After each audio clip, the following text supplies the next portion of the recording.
જય શ્રી કૃષ્ણ મારા વાલા મિત્રો. ઓમ ભૂર્ભુવસ્વ તસ્સવિતુર્વરેણ્યં ભર્ગો દેવસ્ય ધીમહિ ધિયો યો ન પ્રચોદયાत्. ઓમ ભૂર્ભુવસ્વ તસ્સવિતુર્વરેણ્યં ભર્ગો દેવસ્ય ધીમહિ ધિયો યો ન પ્રચોદયાत्. ઓમ ભૂર્ભુવસ્વ તસ્સવિતુર્વરેણ્યં ભર્ગો દેવસ્ય ધીમહિ ધિયો યો ન પ્રચોદયાत्. આજે મિત્રો કહેતા હશે કે આ ભાઈ કેવી રીતે ગાયત્રી મંત્રનો જાપ કરે છે. મિત્રો, આ ગાયત્રી મંત્રનું એટલું બધું મહત્વ છે કે જો રોજ તમે 3 વાર સવારના પોરમાં બોલી જાઓ તો તમારો દિવસ શુભ થઈ જાય. બહુ સારો છે. કારણ કે આ ગાયત્રી મંત્રમાં એટલી બધી તાકાત છે કે તમે પૂછોમાં.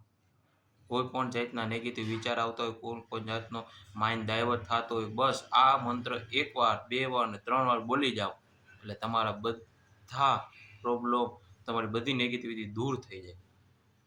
અને સાહેબ હું નથી કહી રહ્યો, યુએસનો મોટામાં મોટો જે મોટિવેશન સ્પીકર છે કે એની પાસે અત્યારે બિલિયનર મોટિવેશન લેવા આવે છે, એને પણ એક સમયે આ ગાયત્રી મંત્રનો જાપ કરેલો.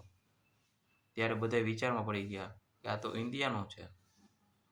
એટલે આપણે જ આપણા હીરાની ખબર નથી કે આપણી પાસે શું છે, અને બીજા લોકો એનો યુઝ કરે છે સારા કાર્ય માટે. એટલે આપને ખબર છે તો આનો ઉપયોગ કરો અને ગાયત્રી મંત્રનો જાપ કરો. તેથી પોઝિટિવિટી આવે, શક્તિ આવે. મેઇન વસ્તુ તમારા શરીરમાં શક્તિ આવે, સારા વિચારો આવે, કંઈક કરી દેખાવાની કંઈક તાકાત આવે. જય શ્રી કૃષ્ણ.